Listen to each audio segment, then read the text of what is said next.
Hello student. तो देखिए हम स्टार्ट करते हैं क्या एक्सरसाइज 3.3 का जो भी मटेरियल है मैं वो आपको आज थोड़ा बहुत पढ़ाऊंगा। उसमें क्या है कि जो इक्वेशन के आप सॉल्विंग ग्राफिकल मेथड से किए थे एक्सरसाइज 3.2 में, उसको हम लोग बढ़ाएंगे किससे, सब्स्टिट्यूशन मेथड से।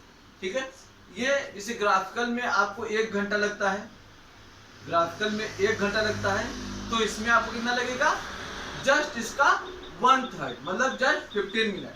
मैंने 1 घंटा आपको ऐसे बताया है, वैसे 5-7 मिनट से ऊपर नहीं लगेगा। तो अगर वहां 5-7 मिनट, तो यहाँ अधिकतम 2-2.5 मिनट आपको लगने वाला है इक्वेशन को सॉल्विंग के लिए। तो अब स्टार्ट करते हैं क्या होता है इसमें। जैसे आपको दो इक्वेशन दी गई है, सपोज करिए मैं क्वेश्चन से स्टार्ट करता हूँ। एक इक्वेशन दी गई x minus 3y is equal to 7।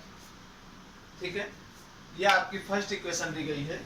और सेकंड इक्वेशन अगर हम आपकी देखें तो दी गई है 2x plus 7y is equal to 49। ठीक है, ये दो इक्वेशन आपको दी गई है। तो डियर स्टूडेंट, इसमें करना क्या होता है, बिल्कुल सिंपल है। क्या कहें, सब्स्टिट्यूट, मतलब एक जगह से उसको निकालो और दूसरे जगह उठा के रख दो। सब्स्टिट्यूशन का मतलब यही है। अभी आप क्लास 11 में जाएंगे तो केमिस्ट्री में पढ़ेंगे सब्स्टिट्यूशन रिएक्शन, एडिशन रिएक्शन, तो वही से सब्स्टिट्यूशन मेथड। वहां भी आप एक सब्सटेंस को लाएंगे और एक को निकाल के हटा देंगे। तो यहीं पर ऐसे आप करिए। तो यहाँ से अगर हम फर्स्ट इक्वेशन से x की वैल्यू निकाल लें, इसको मान लीजिए लेफ्ट इक्वेशन ये फर्स्ट है, ये इक्वेशन सेकंड है। तो अगर हम फर्स्ट इक्वेशन से x की वैल्यू निकालें तो x की वैल्यू कितनी आएगी, x minus 3y is equal to 7। x की वैल्यू यहाँ से कितनी आएगी, 7 प्लस 3y। ठीक है स्टूडेंट, अब इस x की वैल्यू को हम इस इक्वेशन में पुट करेंगे। तो put the value of x in equation second. तो सेकेंड इक्वेशन में x की वैल्यू पुट करना है। तो 2 ब्रैकेट में 7 plus 3y plus 7y is equal to 49। ठीक है, अब देखिए यहाँ पे जो क्लास 9th में आपने पढ़ा था वो आपको मिल गया, linear equation in one variable. यहाँ पे आपको एक वेरिएबल सिर्फ y दोनों तरफ से मिल रहा है। तो अब इसको ऐड करना और इजी हो गया। 14 plus 6y plus 7 is equal to 49। यहाँ से ये इधर आएगा तो कितना होगा, 13y is equal to 49 minus 14। ठीक, 13y is equal to 35। y की वैल्यू यहाँ से आपके आगे कितनी, 35/13। ठीक है स्टूडेंट, ये आपको y की वैल्यू मिल गई यहाँ से। अब इस y की वैल्यू आप चाहे इस इक्वेशन में पुट कर दीजिए, चाहे इस इक्वेशन में पुट कर दीजिए, चाहे इस इक्वेशन में पुट कर दीजिए। ठीक है, आपको x की वैल्यू इजीली मिल जाएगी। तो देख लीजिए, रख लेते हैं यहाँ पे, इस इक्वेशन में ही रख लेते हैं। x इज इक्वल टू क्या लिखा है, 7 प्लस 3 इंटू 35/13। तो ये जब करेंगे तो हो जाएगा 7 प्लस 105/13। तो 13 से बन जा कितना होता है, 91 प्लस 105/13। तो कितना हो गया आपका 196/13। ये वैल्यू हो गई आपकी x की। ठीक है, अब क्या करते हैं, अब आपको संशय हो रहा होगा कि नहीं ये गलत बता रहे हैं या अपने मन से उड़े जा रहे हैं, हमको इसे सॉल्यूशन बता दे रहे हैं। तो ऐसा नहीं होता है, हम इसको प्रूव भी कराएंगे कि जो हमने किया है वो सही किया है और वही आपको एग्जाम में करके आना है। तो देखिए क्या करना होगा, यहाँ पे इस इक्वेशन में हम वैल्यू पुट कर दे रहे हैं। x की वैल्यू हमारी कितनी आई है, 196/13। y की वैल्यू कितनी आई है, कितनी आई है आपकी 35/13। तो 3 से मल्टीप्लाई करेंगे 35/13 को, तो ये कितना आएगा 196, या एलएचएस मान के हम कर ले रहे हैं इसको। अब 196/13 माइनस 105/13, दोनों का क्या कहते हैं डिनोमिनेटर सेम है तो न्यूमरेटर से सीधे वैल्यू आप माइनस कर सकते हैं। तो यहाँ से आपको बचेगा 91/13, ये कटेगा मतलब डिवाइड होगा तो आंसर आएगा 7 और ये वैल्यू आपकी RHS में है। ठीक है 7 है। अब जिसको और संशय हो रहा होगा कि अभी भी कुछ गड़बड़ हो सकता है, वो कुछ नहीं करेगा, जो x और y की वैल्यू आई है उसको सेकेंड इक्वेशन में पुट करके देख लेगा। वहां से अगर आपको 49 मिल जाएगा तो मतलब आपने x y की वैल्यू बिल्कुल एक्यूरेट निकाली है। ठीक है स्टूडेंट, तो आई थिंक आपको ये प्रोसेस समझ में आया होगा। तो अब आप इसको कॉपी कर लीजिए, फिर मैं नेक्स्ट ट्यूशन आपको कराता हूँ।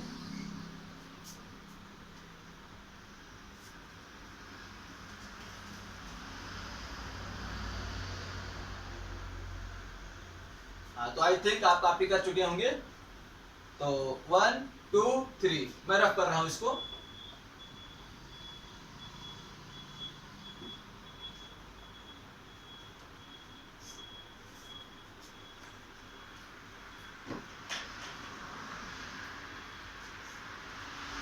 जो नेक्स्ट क्वेश्चन मैं ले रहा हूं वो थोड़ा सा फ्रिक्शनल के फॉर्म में रहेगा, जो कि एग्जामिनेशन पॉइंट ऑफ व्यू से very important for standard student of class 10। जिन्होंने स्टैंडर्ड मैथमेटिक्स ली है उनके लिए वह क्वेश्चन बहुत ही इंपॉर्टेंट होगा। ठीक है हाँ, लेकिन जो बेसिक है ऐसा नहीं कि वो उसको छोड़ देंगे, क्योंकि लेवल उनका भी वो है। ठीक है, क्योंकि बुक एक ही चल रही है आपकी। तो स्टार्ट करते हैं। जो सेकंड क्वेश्चन मैंने आपको कहा है वो है s माइनस टी, मतलब यहाँ पे जो आपके वेरिएबल्स हैं वो चेंज हो गए हैं, तो इसमें कोई वैसी बात नहीं है। चाहे x हो, y हो, z हो, a b c d e f g कुछ भी हो, वो आपका वेरिएबल की कैटेगरी में जाएगा। तो आप इससे टेंशन लीजिए कि x y के फॉर्म में हमको नहीं मिला है, उसने रियल 60 दे दिया है, a b दे सकता है, x y दे सकता है और w x दे सकता है, तो इससे आपको कोई टेंशन नहीं लेना है। जैसे राम रहीम, सीताराम और क्या कहते हैं सर्वेश छोटू, कुछ भी नाम वो दे सकता है। ये उसके ऊपर डिपेंड है कि आपको कंफ्यूज कैसे करें एग्जामिनेशन में। ठीक, तो एस टी उसने दे दिया क्योंकि आप एक्स वाई यहाँ से पढ़ गए, सिर्फ एक्स वाई ऐसा नहीं है। आप दूसरे वेरिएबल को एक्स वाई की जगह, जैसे भाई लड़के का नाम अलग अलग हो सकता है, उसी तरीके से वेरिएबल का नाम भी अलग अलग उससे आपको दे सकता है। तो ये हो गया फर्स्ट इक्वेशन। सेकेंड इक्वेशन उसने दी है s/3 plus t/2 is equal to 2। ठीक है student, sorry is equal to 6 ले लेते हैं। ये आपकी एनसीईआरटी बुक का ही क्वेश्चन हो जाएगा, जिससे आप इजीली समझ भी सकते हैं, आंसर भी मिला लेंगे आप। मुझे उम्मीद है आप पहले वही मिलाते होंगे सॉल्व करने के बाद। ठीक है, तो अब स्टार्ट करते हैं। देखिए क्या करना होगा इसमें। सबसे पहले ऐसा करते हैं कि जो ये इक्वेशन है इसको सबसे पहले हम लोग सॉल्व कर ले रहे हैं। कैसे? ये लिखा है s/3 plus t/2 is equal to 6। ठीक भाई, आपको जोड़ना घटाना तो मुझे उम्मीद है कि आपको आता ही होगा। तो यहाँ से अगर हम करते हैं एलसीएम लेंगे तो इसका 3 2 का एलसीएम 6, 3 जो तो ये हो जाएगा 2s। ठीक है, प्लस ये कितना हो जाएगा 3t इज इक्वल टू 6। इसको करेंगे तो 2s plus 3t is equal to 36। तो आप इसको सेकेंड इक्वेशन ना मान के यहाँ सेकेंड इक्वेशन मानेंगे। बात समझिए मेरी, इसको सेकेंड इक्वेशन ना मान के इसको सेकेंड इक्वेशन मानेंगे, क्योंकि देखिए यहाँ पे आपको फ्रैक्शनल के फॉर्म में दिया गया है। आपके कंफ्यूजन क्रिएट कर सकते हैं अपने माइंड में, अपने आप ही कंफ्यूजन आपको क्रिएट हो जाएगी कि ये कैसे करें। तो इसको आप न मान के सॉल्व करके सीधा इसको आप इक्वेशन आप अपनी मानेंगे। तो इसको मान लीजिए फर्स्ट इक्वेशन है, इसको मान लीजिए सेकेंड इक्वेशन है। अभी जो तरीका है वो भी थोड़ा सा लंबा है। अभी आप अगला जो मेथड पढ़ेंगे एलिमिनेशन मेथड, वो और मजेदार होगा भाई, वो और मजेदार होगा। उसमें ये को हटाना ही रहेगा, खत्म कर दो इनको, चले गए ये, फिर वहां से सीधे दूसरे की वैल्यू आएगी और फिर पुट कर देंगे तो हमें दूसरी जिसको हटाया था उसकी वैल्यू मिल जाएगी। यहाँ पे क्या है, यहाँ से एक से निकालना है और दूसरे में रख देना है। ठीक है, तो स्टार्ट करते हैं। देखिए तो हम यहाँ से अगर वैल्यू निकालते हैं from equation first s minus t is equal to 3, s is equal to कितना हो जाएगा 3 प्लस t। ठीक है, यहां से s की वैल्यू हमने निकाल ली। अब put the value of s in equation second. हाँ, एक चीज ध्यान रखेंगे कि जिस इक्वेशन से आप वैल्यू निकालेंगे उसी इक्वेशन में उसको वैल्यू नहीं रखेंगे। जो अगली दूसरी इक्वेशन होगी उसमें उसकी वैल्यू पुट की जाएगी। तो रख लेते हैं, देखिए क्या दिया है आपको, 2 ब्रैकेट में s की वैल्यू आपके ने क्या निकाली, 3 + t प्लस 3t = 36, कर लेते हैं 6 + 2t + 3t = 36, ये वैल्यू रखेंगे तो कितना आएगा 5t, और यहाँ जब जाएंगे तो 36, ये प्लस में उधर जाएगा माइनस में हो जाएगा तो बचेगा 30, तो t की वैल्यू यहाँ से आपको मिलेगी 6। ठीक है, t की वैल्यू 6 मिल गई तो सीधा इक्वेशन फर्स्ट में put the value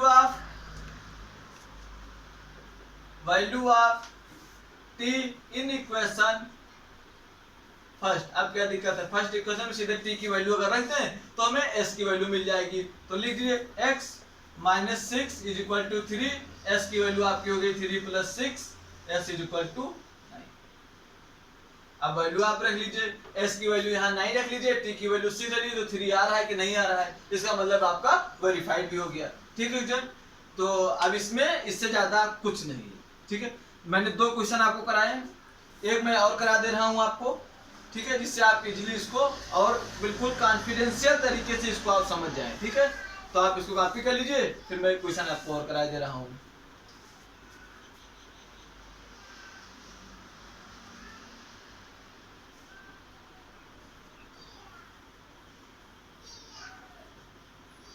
I think आप कॉपी कर चुके होंगे, तो ठीक है, रफ करता हूँ 1 2 3।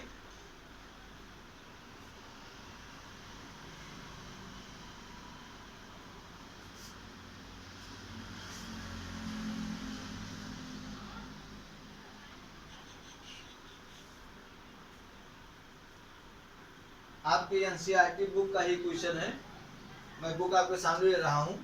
एक्सरसाइज 3.3 का क्वेश्चन नंबर 3 का फर्स्ट पार्ट हम लोग करने जा रहे हैं। क्वेश्चन नंबर 3 का फर्स्ट पार्ट हम लोग करने जा रहे हैं। तो इसमें उसने क्वेश्चन दिया है कि the difference between 2 number is 26 and 1 number is 3 times of other, find them. ठीक है, क्या दिक्कत है भाई, उसने दे दिया कि 2 नंबर का जो अंतर है, ठीक है, वो 26 है और एक नंबर जो है दूसरे नंबर का 3 गुना है। तो हमें दोनों नंबर बता दीजिए। भैया क्या दिक्कत है इसमें, बिल्कुल हलवा सवाल उसने आपको दे दिया। देखिए क्या करना है, लेट सॉल्यूशन हम लिख दे रहे हैं NCERT question number 3 part first. ठीक है, हमने लिख दिया है। तो इसमें क्या कहा, लेट, इसमें आप सीधे मान लीजिए let 1 number = x, other number = y। ठीक है, तो एक नंबर x दिया, एक नंबर उसने y दिया। ठीक है, अब कंडीशन जो गिवन है उसको आप देख लीजिए। गिवन कंडीशन में उसने दिया हमको कि जो x और y का डिफरेंस आ रहा है वो कितना आ रहा है, 26 आ रहा है। तो लिख लीजिए x - y = 26। ठीक भाई, हमने x y मान लिया नंबर को, फिर हमने सीधा वैल्यू रख दिया जो उसने कंडीशन दी है उस पे। तो x - y = 26, और दूसरी कंडीशन क्या दी है कि जो एक नंबर है वो दूसरे नंबर का कितना है, 3 टाइम्स है। तो क्या है, क्या दिक्कत है, लिख लेते हैं x = 3y। ठीक, आप y = 3x भी मान सकते हैं, उसमें कोई वो आपको प्रॉब्लम नहीं होगी। तो देख लेते हैं, रख लेते हैं। तो इसको आप इक्वेशन फर्स्ट मान लीजिए और इस इक्वेशन को भी सॉल्व कर लीजिए। क्या करना है, x - 3y = 0, ये आप इक्वेशन सेकंड मान लीजिए। ठीक, अब क्या करना है, सॉल्व कर लेते हैं। अब भाई वही पुराने फॉर्म में आपको मिल गया, स्टार्ट करते हैं। सॉल्व करने में क्या दिक्कत है, यहाँ से x की वैल्यू निकाल के इसमें अगर हम लोग पुट कर दें तो I think we can easily find the answer of this question. ठीक है, तो स्टार्ट करते हैं। x - y = 26, तो यहाँ से x की वैल्यू कितनी आ जाएगी, 20y + 26 + y। ठीक है, इस इक्वेशन को पुट द वैल्यू ऑफ, हाँ इस तरीके के क्वेश्चन स्टैंडर्ड स्टूडेंट जो क्लास 10th के हैं उनके लिए इंपॉर्टेंट है। और जो बेसिक लिए हैं उनके लिए जो मैंने पहले कराए हैं क्वेश्चन वो इंपॉर्टेंट है। Put the value of x in equation second, ठीक है। सेकेंड इक्वेशन में अगर एक्स की वैल्यू पड़ी तो सीधा सीधा आंसर मिल जाएगा हमको।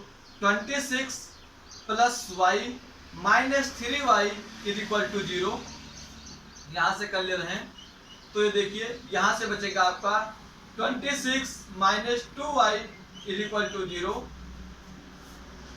फिर तो लिख सकते हैं 2y इज इक्वल टू 26 और y की वैल्यू डिवाइड करेंगे तो आएगी 13, ठीक है स्टूडेंट।